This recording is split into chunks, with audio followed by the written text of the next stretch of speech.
একদিকে গঙ্গার স্নিগ্ধ হাওয়া, অন্যদিকে স্বামীজির বীর গাথা। বেলুড় মঠের প্রতিটি ইটে লুকিয়ে আছে এক অজানা ইতিহাস।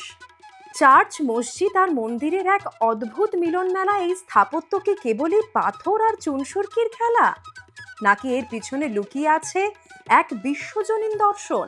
আজকের ব্লগে ট্রাভেল ভাইবস বাই সঙ্গীতা আপনাদের নিয়ে যাবে এক আধ্যাত্মিক টাইম মেশিনে, যেখানে থাকবে মঠের রাজকীয় স্থাপত্যের রহস্য থেকে শুরু করে পবিত্র ভোগের স্বাদ। শান্তির এই ঠিকানায় নিজেকে নতুন করে চিনতে ভিডিওটি শেষ পর্যন্ত দেখুন।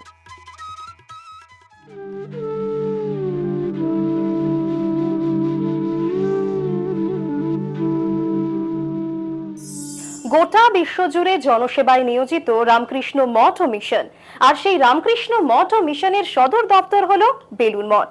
আজ আমরা চলে এসেছি সেই বেলুড় মঠেই।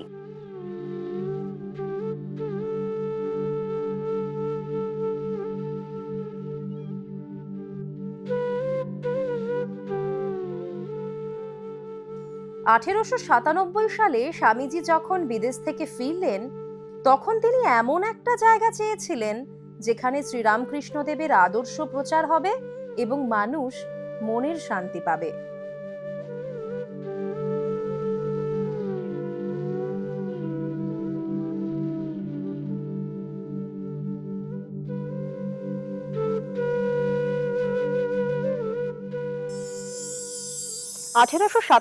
সালের 1 মে স্বামীজি প্রথম প্রস্তাব দিলেন গুরু শ্রীরামকৃষ্ণ দেবের নামে একটি সংঘ স্থাপনের।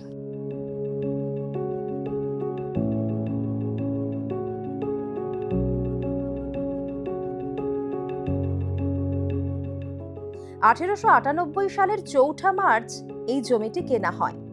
প্রায় 7 লক্ষ টাকা লেগেছিল এই জমিটি কেনার জন্য। এই বিশাল অর্থের বড় অংশ দিয়েছিলেন স্বামীজির আমেরিকান শিষ্য মিস হেনরিয়েটা মুলার এবং মিসেস ওলেবুল। তখন কেনা হয়েছিল 7 একর জমি, পরে যা 40 একর পর্যন্ত বিস্তৃত হয়।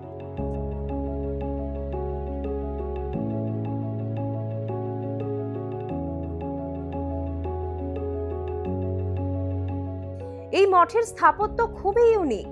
একটু ভালো করে লক্ষ্য করলেই দেখতে পাবেন এখানে হিন্দু, ইসলাম, বৌদ্ধ ও খ্রিস্টান সমস্ত ধর্মের স্থাপত্যের ছোঁয়া রয়েছে।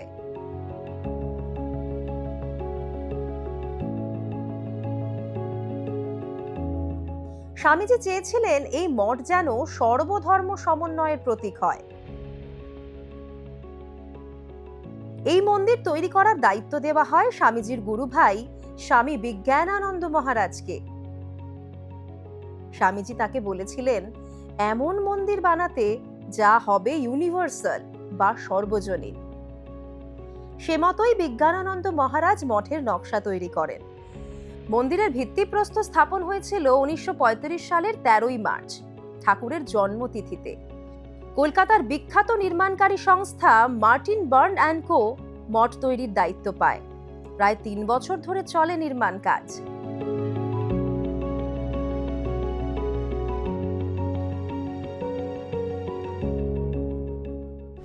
1938 সালের 14 জানুয়ারি ভক্তদের জন্য খুলে দেওয়া হলো শ্রীরামকৃষ্ণ মন্দিরের দরজা।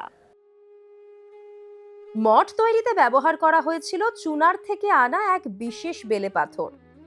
খরচ হয়েছিল প্রায় 8 লক্ষ টাকা।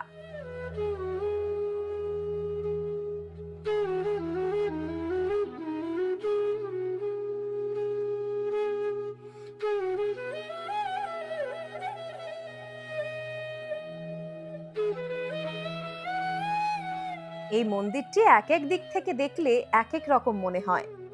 প্রবেশদ্বারটি সাঁচি স্তূপের আদলে।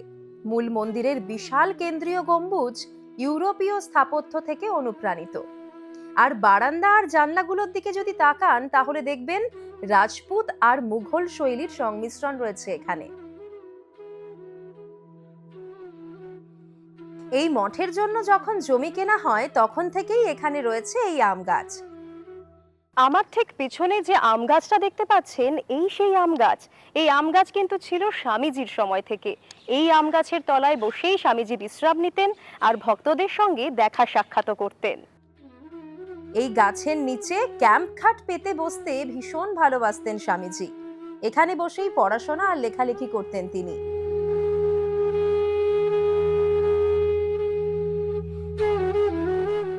মহাপ্রয়াণের দিনও এই গাছের নিচে বসে খানিকটা সময় কাটিয়েছিলেন তিনি। পাশে একটা বেল গাছও আছে, যা স্বামীজির নিজের হাতে লাগানো। এবার চলুন মূল মন্দিরের ভেতরে ঘুরে আসি। মন্দিরের ভিতরে পা রাখলেই মুগ্ধতা ঘিরে ধরবে। বিশাল হলঘর, ইউরোপীয় চার্চের আদলে তৈরি। হলের একেবারে শেষ প্রান্তে শ্রীরামকৃষ্ণ দেবের শ্বেত পাথরের মূর্তি রয়েছে। তবে আমরা যে সময় গেছিলাম তখন বন্ধ ছিল। এটা বিশ্রামের সময়। জানলার উপরে রঙিন কাঁচ কি অদ্ভুত একটা মায়াবী পরিবেশ তৈরি করে দেখুন। সত্যি এক অপার্থিব প্রশান্তি এখানে। ভেতরে কিন্তু ছবি তোলার অনুমতি নেই, আমরা পারমিশন নিয়েছিলাম। এখানে মূল মন্দির ছাড়াও দেখে নিন মা শারদা মন্দির, গঙ্গার একেবারে ধারেই, যেখানে মায়ের শেষকৃত্য সম্পন্ন হয়েছিল। স্বামী বিবেকানন্দ মন্দির, স্বামীজি নিজেই এই স্থান সিলেক্ট করে গিয়েছিলেন নিজের শেষকৃত্যের জন্য। মঠের দক্ষিণে রামকৃষ্ণ মিউজিয়ামও রয়েছে, দেখে নিতে পারেন। আর মূল মন্দিরের ঠিক পাশেই এই দোতলা বাড়িটি ছিল মঠের আদি ভবন। স্বামীজি নিজেও এখানে থাকতেন। আজও তার ব্যবহৃত জিনিসপত্র এখানে সযত্নে রাখা রয়েছে। বিকেলের বেলুড় মঠ এক আধ্যাত্মিক শান্তির জায়গা। গঙ্গার বুকে নৌকার আনাগোনা, মন্দিরের ঘণ্টা, সব মিলিয়ে এক অপার্থিব পরিবেশ তৈরি হয় এখানে। গঙ্গার ঘাটে বসে ঘন্টার পর ঘন্টা সময় কাটানো যায়।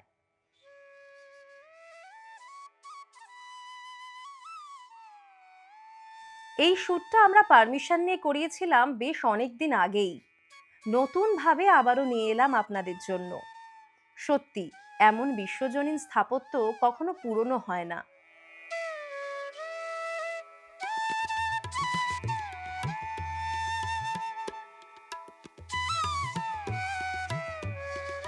বেলুড়ের সংস্কৃতি কেবল পূজার্চনায় সীমাবদ্ধ নয়, শিবজ্ঞানে জীব সেবা। এখানকার সন্ধ্যারতি জগৎ বিখ্যাত। স্বামীজি নিজে রচনা করেছিলেন আরতির ভজন। মঠের দুর্গাপুজো আর কুমারী পুজোর কথা কে না জানে। এখানে বড়দিনও পালন হয়। এছাড়া ঠাকুর, মা আর স্বামীজির প্রতিটি বিশেষ দিনও উদযাপন করা হয়।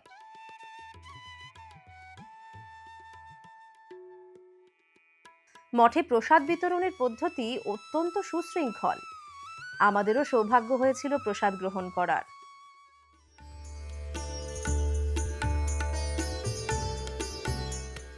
এখানে যদি আপনারা অন্নপ্রসাদ পেতে চান, তাহলে আপনাকে সকাল 10:30 থেকে 11:30টার মধ্যে কুপন সংগ্রহ করতে হবে। আলাদা কোনো দাম নির্ধারণ করা নেই কুপনের। সামর্থ্য মতো যা ইচ্ছে অর্থ দান করতে পারেন। দেখেছেন কত অসংখ্য মানুষ এখানে ভোগ খাওয়ার জন্য লাইনে দাঁড়িয়ে রয়েছেন।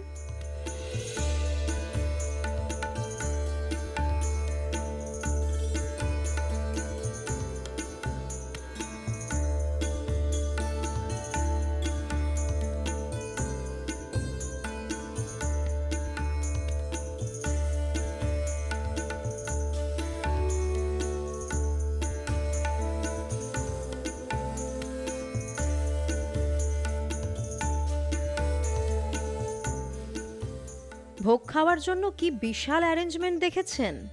একেবারে শান্তিতে বসে এখানে প্রসাদ গ্রহণ করা যায়।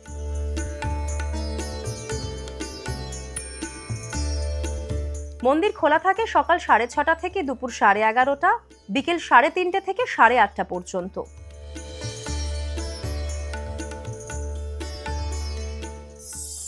মানব সেবা ও জগৎ কল্যাণ, স্বামীজির এই দুই মন্ত্রকে গুরু মন্ত্র মেনেই কিন্তু এগিয়ে চলেছে রামকৃষ্ণ মঠ ও মিশন।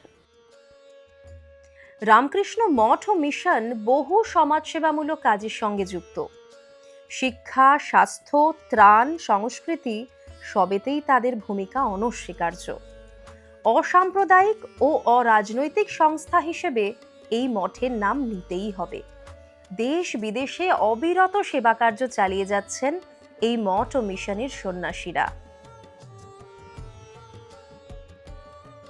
আমাদের কলকাতাবাসীর কাছে খুবই পরিচিত বেলুড় মঠ, কিন্তু যারা এখনো যাননি তাদের জানিয়ে রাখি কিভাবে আপনারা যেতে পারেন বেলুড় মঠে। যদি আপনারা ট্রেনে যেতে চান তাহলে বেলুড় স্টেশনে নেমে সেখান থেকে অটো বা রিকশায় খুব সহজেই পৌঁছে যেতে পারবেন বেলুড় মঠে। আর যদি মনে করেন বাই রোড আসবেন তাহলে কলকাতা ও হাওড়ার বিভিন্ন প্রান্ত থেকে বেলুড় মঠগামী অসংখ্য বাস রয়েছে, চাইলে ট্যাক্সিও করে নিতে পারেন। যদি মনে করেন যে দক্ষিণেশ্বর দেখার পর বেলুড় মঠে যাবেন তাহলে দক্ষিণেশ্বর ফেরিঘাট থেকে নিয়মিত লঞ্চ চড়ে বেলুড় মঠের উদ্দেশ্যে। যে আলোর পথ দেখিয়েছিলেন স্বামীজি, সেই পথেই এগিয়ে চলেছে রামকৃষ্ণ মঠ ও মিশন।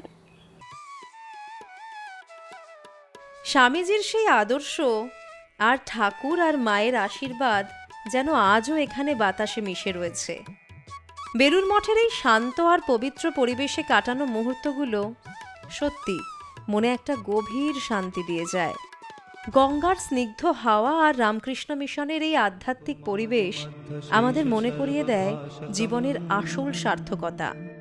আজকের সফরটা এখানেই শেষ করছি, তবে এখানকার এই শান্তি আমি সঙ্গে করে নিয়ে ফিরছি। ভিডিওটা যদি ভালো লাগে তাহলে অবশ্যই লাইক করবেন এবং আপনাদের বেলুড় মঠের অভিজ্ঞতা নিজে কমেন্টে জানাবেন। দেখা হবে নতুন কোনো ঠিকানা থেকে নতুন কোনো ভিডিও নিয়ে। ততদিন সবাই ভালো থাকুন, সুস্থ থাকুন আর আমাদের সঙ্গে রাখুন।